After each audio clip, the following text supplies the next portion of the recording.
Shoshilinch tezkor xabar. O'zbek fuqarolariga ajoyib yangilik.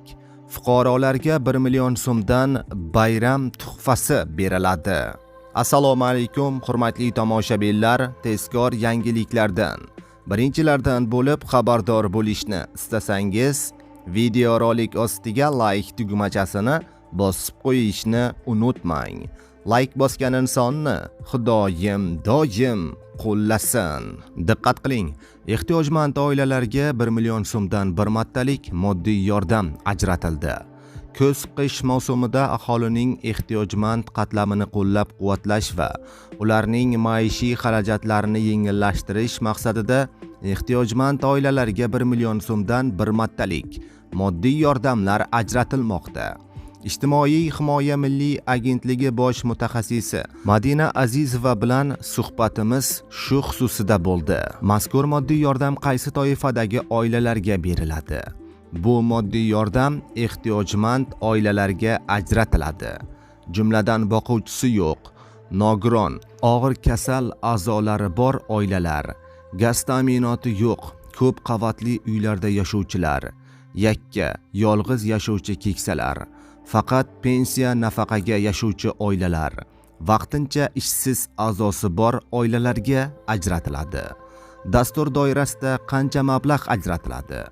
Davlat budjetidan bir martalik moddiy yordam to'lash uchun 1,2 trillion so'm mablag' ajratildi. Har bir oilaga 1 million so'mdan bir martalik moddiy yordam beriladi. O'tgan yilda kuz-qish mavsumida moddiy yordam qancha ajratilgan edi? O'tgan yili isitish mavsumida qo'shimcha ravishda 120 ming oilaga 270 ming so'mdan moddiy yordam ajratilgan edi.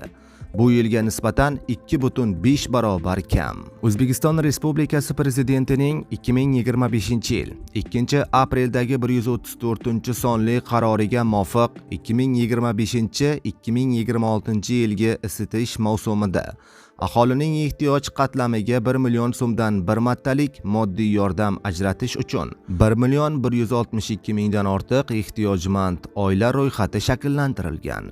Ro'yxat qanday tartibga tuziladi? Mazkur ro'yxat ijtimoiy himoya yagona reyestri va kambag'al oilalar reyestriga kiritilgan. 822 ming oila kiritiladi.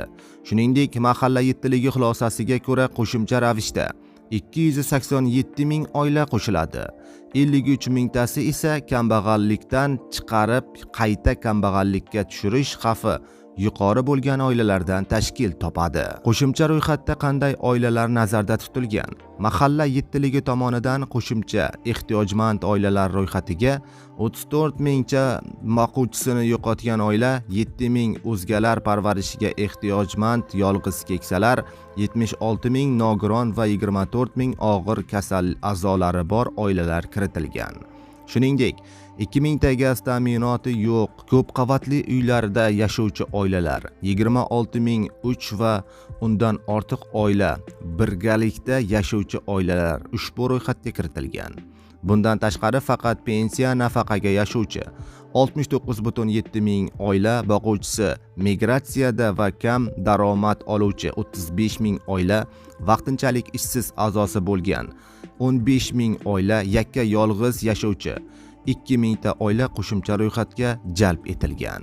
Moddiy yordamni qoplash imkoniyati qanday hisoblanadi?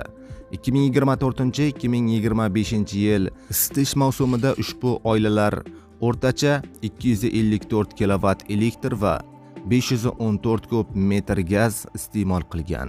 O'rganishlar natijasida ularning xarajati taxminan 815 ming so'mdan ortadi. Bir martalik 1 million so'm moddiy yordam esa ushbu xarajatlarni to'liq qoplaydi. Moddiy yordam qanday tarzda to'lanadi? Moddiy yordam pullari 2025-yil 27-oktyabrdan boshlab to'lanishi boshlangan. Fuqarolarning bank plastik kartalariga to'liq moliyalashtiriladi. Naqd pul oluvchilarga sayyor kassalari orqali yetkazib beriladi. Bu moddiy yordam aholi xarajatini yengillashtirish va ijtimoiy himoyani kuchaytirishga xizmat qiladi. Ikkinchi tomondan bu tizim orqali davlat ehtiyojmand oilalarni aniq va adolatli ravishda qo'llab-quvvatlamoqchi, deyiladi xabarda. Aziz do'stlar, ushbu xabar ostiga like bosing va moddiy yordamga muhtoj bo'lgan yaqinlaringizga, tanishlaringizga yuborib qo'ying.